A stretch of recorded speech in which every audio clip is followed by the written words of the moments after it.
Good morning students. This is Kalpana Singh on the stage RITT YouTube channel पर आप सभी का एक बार फिर से हम स्वागत करते हैं। आप हमारे यूट्यूब चैनल को लाइक शेयर और सब्सक्राइब करिए, साथ ही में बेल आइकन को भी प्रेस करिएगा, साथ ही में ताकि वीडियो की नोटिफिकेशन आपको मिलते रहे और आप वीडियो को देख सकें। ठीक है, तो चलिए आज हम लोग शुरू से शुरुआत करते हैं। सबसे पहले देखते हैं शिक्षा का अर्थ। ठीक है, तो शिक्षा का विस्तृत अध्ययन के साथ अर्थ क्या होता है।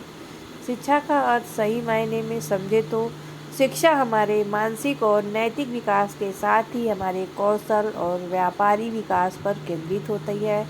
शिक्षा हमारे समाज में पीढ़ी दर पीढ़ी अपने ज्ञान और समझ को हस्तांतरण का सफल प्रयास माना गया है। शिक्षा व्यक्ति को समाज से जुड़ने से सहायता करती है। सामाजिक की निरंतरता बनाए रखने में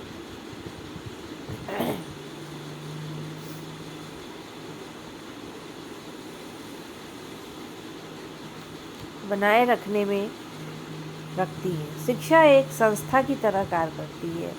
एक बालक जिसे हम विद्यार्थी ही मान ले, जो अपने प्रारंभिक शिक्षा में किसी समाज विशेष के व्यवस्थाओं, समाज के प्रतिमानों एवं मूल्यों, आधारभूत नियमों को सीखने का कार्य करता है। इस प्रकार वो बालक इसलिए उसकी अपनी अंतरात्मा से जुड़ पाता है, क्योंकि वह उस समाज विशेष के इतिहास से परिचित होता है। शिक्षा के द्वारा किसी भी व्यक्ति के अंदर की क्षमता तथा उसके व्यक्ति के व्यक्तित्व को विकसित करने का कार्य किया जाता है। यही प्रक्रिया उसे समाज के लिए एक जिम्मेदार सदस्य बनने के लिए मदद करती है। शिक्षा व्यक्ति को आवश्यक ज्ञान तथा कौशल उपलब्ध कराती है।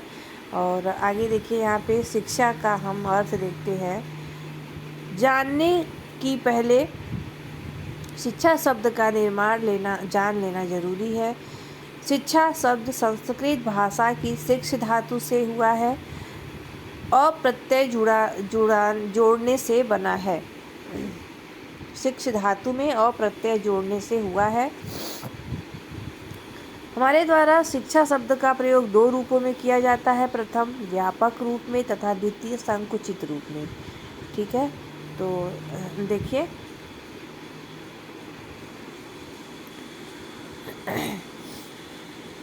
व्यापक अर्थ में शिक्षा किसी भी समाज में निरंतर और सर्वदा चलने वाली सामाजिक प्रक्रिया होती है, जिससे मनुष्य में उनकी जन्मजात शक्तियों का विकास, उनके ज्ञान वृद्धि, कौशल में वृद्धि और व्यवहार में सकारात्मक परिवर्तन को नियोजित किया जाता है। इस प्रकार शिक्षा के द्वारा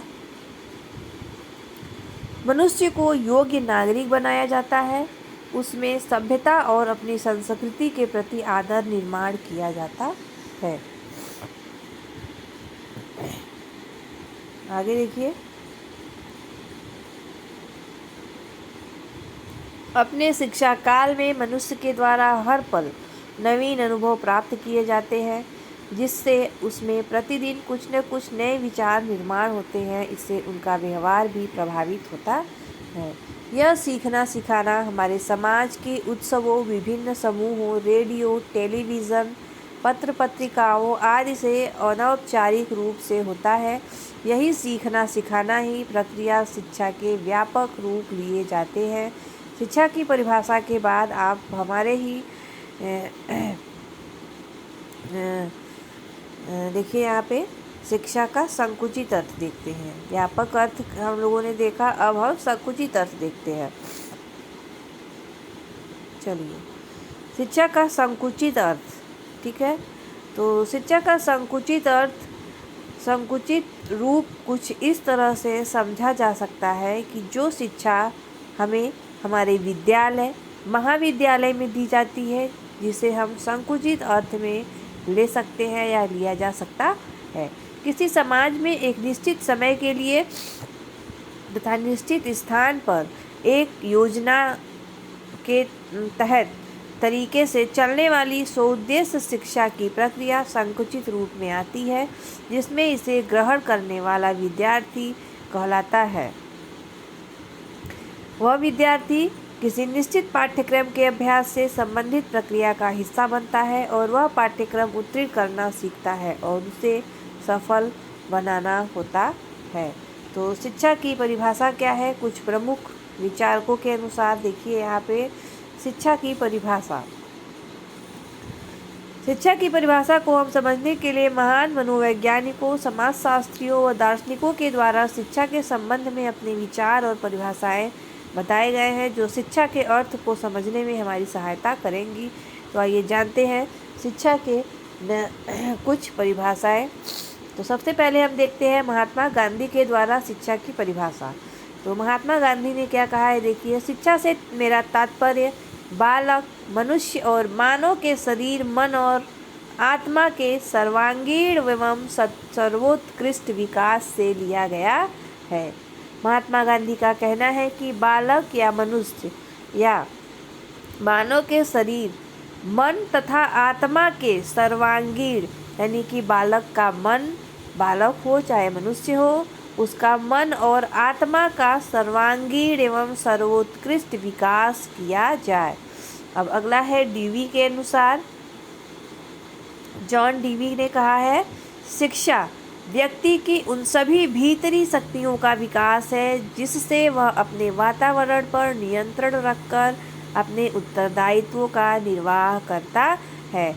यानी कि शिक्षा व्यक्ति की उन सभी भीतरी, यानी कि उसके मन में कौन सी शक्तियां हैं जिससे वह अपने वातावरण पर नियंत्रण रखकर अपने उत्तरदायित्वों का निर्वाह करता है।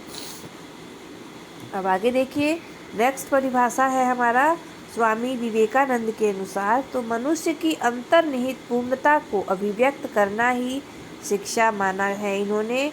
अब आगे हम देखते हैं ब्राउन का शिक्षा के परिभाषा। तो शिक्षा चैतन्य रूप में एक नियंत्रित प्रक्रिया है जिसके द्वारा व्यक्ति के व्यवहार में परिवर्तन किए जाते हैं और व्यक्ति के द्वारा समूह में भी परिवर्तन किया जाता है। अब नेक्स्ट है हमारा डॉक्टर थॉमस के अनुसार,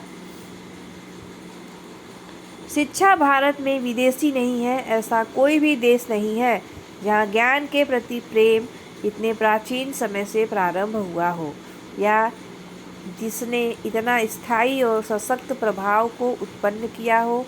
वैदिक युग के साधारण कवियों से लेकर आधुनिक युग के बंगाली दार्शनिक तक शिक्षकों एवं विद्वानों की एक अविरल परंपरा रही है।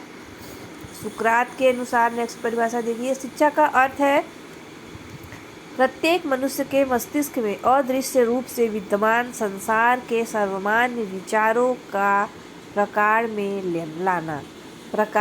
लाना, यानी कि प्रयोग में लाना। अब नेक्स्ट परिभाषा है हर्बर्ट स्पेंसर के अनुसार, शिक्षा का अर्थ है अंतःशक्तियों का बाह्य जीवन में समन्वय स्थापित करना। हमारे अंदर जो शक्तियाँ हैं उसको हम अपने बाह्य जीवन में, हम जो जीवन व्यतीत कर रहे हैं उसमें हम किस प्रकार से प्रयोग कर रहे हैं।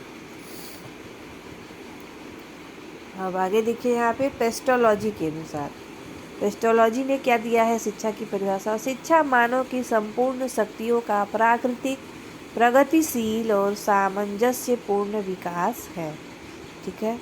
अब नेक्स्ट है हमारा राष्ट्रीय शिक्षा आयोग 1964 व 66 के द्वारा शिक्षा की परिभाषा।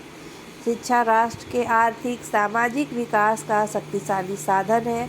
शिक्षा राष्ट्रीय संपन्नता एवं राष्ट्र कल्याण की कुंजी भी मानी गई है। अब आगे हम देखते हैं फ्रोबेल के अनुसार। ठीक है, तो यहाँ पे देखिए फ्रोबेल ने क्या परिभाषा दिया है। शिक्षा वह प्रक्रिया है जिसके द्वारा बालक की जन्मजात शक्तियाँ बाहर प्रकट की जाती हैं। शिक्षा के द्वारा जन्म के समय जो बालक अपने साथ शक्तियाँ लेके आता है उसको विकसित करना और उसको बाहर निकालना ही शिक्षा का कार्य होता है।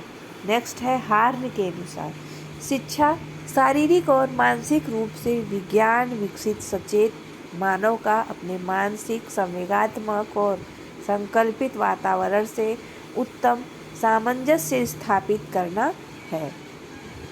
शिक्षा पर विश्वव्यापी घोषणा सभी के लिए शिक्षा जो सन 1990 में की गई थी, उसके अनुसार शिक्षा की परिभाषा बतलाई गई कि जो इस प्रकार है: शिक्षा बच्चों की बुनियादी आवश्यकताओं की पूर्ति का साधन माना गया है। अगर हम प्राचीन भारत का इतिहास का अध्ययन करें तो शिक्षा का मुख्य उद्देश्य मुक्ति की चाह रही है, यानी कि शिक्षा के द्वारा हम मोक्ष की प्राप्ति यानी मुक्ति चाहते थे। इसके लिए कहा गया है सा विद्या या विमुक्तये, अर्थात विद्या उसे कहते हैं जो विमुक्ति कर दे, यानी कि हमको संसार के मोह माया से मुक्ति प्रदान कर दे। तो यहाँ पे देखिए, आज के समय में विकास और आवश्यकता परिवर्तन के कारण जन्मी जटिलताओं से शिक्षा के उद्देश्य भी बदलते चले जा रहे हैं, जो कि बहुत ही अलग सा प्रतीत होता है। तो आज के लिए बस इतना ही। धन्यवाद।